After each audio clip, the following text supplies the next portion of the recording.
Salut tout le monde, on se retrouve dans cette nouvelle vidéo de la rubrique portrait. Alors la dernière, donc toujours de cette même rubrique, donc c'était la présentation de la DAC, donc mon premier poney, et aujourd'hui je vais vous présenter Chanel qui est mon deuxième poney.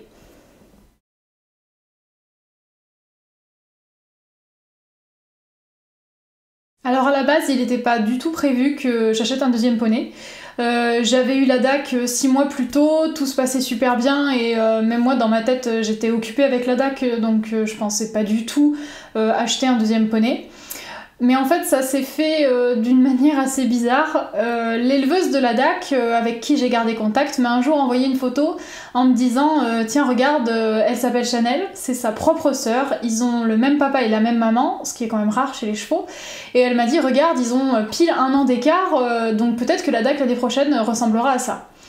Et sur la photo, j'ai trouvé que la ponette était très jolie, mais c'est pas allé plus loin. Et puis quelques jours après, j'ai fait quelques recherches et en fait je me suis rendu compte qu'elle était à vendre. Et là ça a commencé tout doucement à se faire dans ma tête. Ce qui fait que le 20 juin 2015, je suis allée dans le centre équestre où elle était à vendre pour la rencontrer. Donc j'ai trouvé une ponette qui était très calme et qui avait l'air gentille, donc déjà ça m'a plu. Et puis je l'ai essayé et lorsque j'ai posé mes fesses sur la selle, je me suis sentie super bien sur son dos et c'est vraiment bien passé, ce qui fait que je l'ai achetée. Et une semaine plus tard, le 28 juin 2015, elle est arrivée dans ma pension. Alors voilà, ça s'était passé très vite et j'étais sûre de moi, mais là où ça m'a vraiment confirmé que j'avais fait quelque chose de bien, c'est tout simplement lorsque la DAC et Chanel se sont rencontrés, donc ils s'étaient jamais vus auparavant, ça a été vraiment leur première rencontre. Et la DAC était dans une euphorie totale, j'ai jamais vu un poney aussi heureux. Il courait partout, il se roulait, il était vraiment heureux de la voir. Alors déjà je pense que c'est parce qu'elle était jeune, puisqu'elle avait 1 an de plus que lui. Lui il était au pré uniquement avec des vieilles poneys, donc voir arriver un jeune cheval comme ça, il a dû trouver ça sympa, voir arriver une copine de jeu. Alors après, est-ce qu'ils se sont reconnus? Je sais pas, peut-être qu'il y a des odeurs, je sais pas du tout. Mais en tout cas, la DAC était vraiment euphorique de la rencontrer et les voir comme ça tous les deux, j'étais vraiment super contente. Et à partir de ce jour-là, ils ne se sont plus quittés, ils s'adorent, ils sont tout le temps dans le pré ensemble. Donc de les avoir réunis comme ça, je trouve que c'est quand même sympa.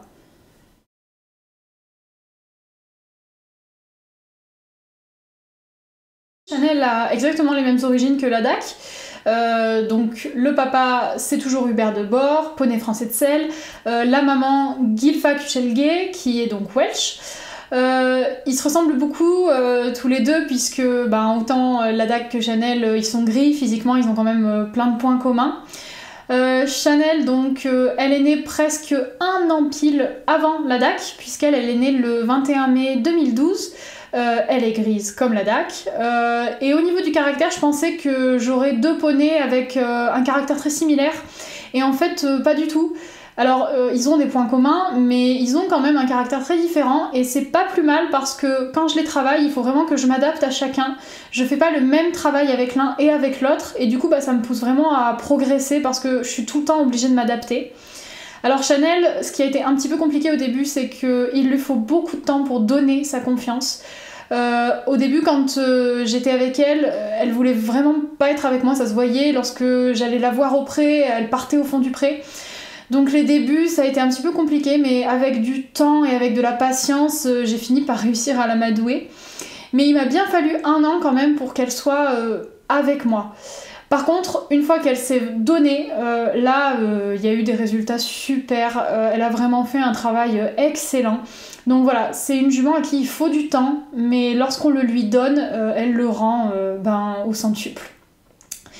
Au niveau caractère, elle est indépendante, elle a moins besoin de l'homme que la DAC, mais par contre elle est plus peureuse, donc voilà, il faut quand même beaucoup être à côté d'elle, l'apaiser, l'encadrer. Lorsqu'on la rassure, elle se sent tout de suite beaucoup mieux. Donc bon, elle n'a pas trop besoin de l'homme, mais si on est là, c'est quand même pas plus mal. Et puis après, c'est vrai que c'est quand même une femelle, donc elle n'est pas toujours constante. Il y a des fois où elle est un petit peu ses humeurs, mais par contre, elle est très mature, elle comprend très vite, donc elle donne quand même un travail super.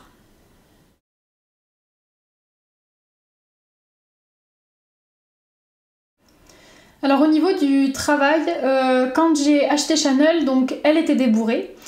Mais lorsqu'elle est arrivée donc, dans ma pension, j'ai décidé de tout reprendre à zéro, tout simplement parce que le débourrage qu'elle avait eu était fait en équitation classique. Et moi je voulais vraiment un débourrage éthologique, donc j'ai décidé de tout reprendre à zéro et j'ai instauré mes codes éthologiques et en fait je l'ai un petit peu redébourré en me basant quand même sur le travail qui avait déjà été fait. Mais rapidement, je me suis heurtée à pas mal de problèmes. Bon, déjà, comme je l'ai dit, dès qu'elle me voyait, elle partait au fin fond du pré. Elle ne supportait pas la sangle, donc dès que je mettais la selle, c'était vite compliqué. Elle ne supportait pas le mort, donc pareil, dès que je mettais le filet, tout de suite, c'était la tête en l'air, elle se débattait. Et très vite, ça faisait que j'étais obligée un petit peu de me bagarrer avec elle, et moi, j'aimais pas ça du tout. Donc j'ai enlevé le mort complètement. De toute façon c'était mon but à terme, je voulais enlever le mort. Par contre ce que je pensais faire avec Chanel, comme elle avait été débourrée en mort à aiguille, je voulais la mettre en mort droit en caoutchouc et puis tout doucement enlever le mort. Mais voyant qu'elle avait beaucoup d'appréhension, j'ai tout enlevé, on est passé en petite pull et à partir du moment où il n'y a plus de mort, ben, c'est très vite rentré dans l'ordre. Pareil pour la sangle, j'ai désensibilisé au sanglage donc il n'y a plus de soucis très rapidement. Et du coup, j'ai fait du travail monté, mais peu. Je me suis quand même concentrée sur le travail à pied, où là, bah, du coup, elle connaissait pas. Donc, j'ai mis en place toutes mes bases d'équitation éthologique à pied. Elle s'est très bien comportée dès le début. Elle comprenait très vite, ça a été vraiment super. Et puis après, donc, j'ai appliqué des choses montées, et tout doucement, ben, comme ça, on a progressé l'une et l'autre. Au début, elle était un petit peu réfractaire au travail, elle voulait pas trop, et puis tout doucement, elle a commencé à prendre le rythme. Par exemple, le travail en liberté, pendant bien 1 an, elle a vraiment pas aimé ça. Dès que je la mettais en liberté, elle essayait de s'en aller, et elle montrait vraiment des signes comme quoi elle était pas à l'aise et ça lui plaisait pas. Et puis, tout doucement, à force de la mettre en confiance, elle a fini par se rendre compte qu'il y avait quand même des choses qui étaient bien. Et aujourd'hui, le travail en liberté, elle adore ça, il n'y a plus aucun souci. Donc il y a vraiment eu une évolution avec Chanel et j'espère que ça va encore continuer. Donc maintenant, vous connaissez un petit peu mieux Chanel. Comme la DAC, je referai des vidéos de temps en temps sur elle, donc espacées dans le temps bien sûr, pour qu'il y ait une évolution, pour que vous puissiez voir comment ça se passe avec elle, tout simplement. On arrive à la fin de cette vidéo, donc n'hésitez surtout pas à aller sur la page Facebook et sur le site web, abonnez-vous à la chaîne, comme ça vous serez au courant des prochaines publications, et on se retrouve très bientôt j'espère dans une nouvelle vidéo.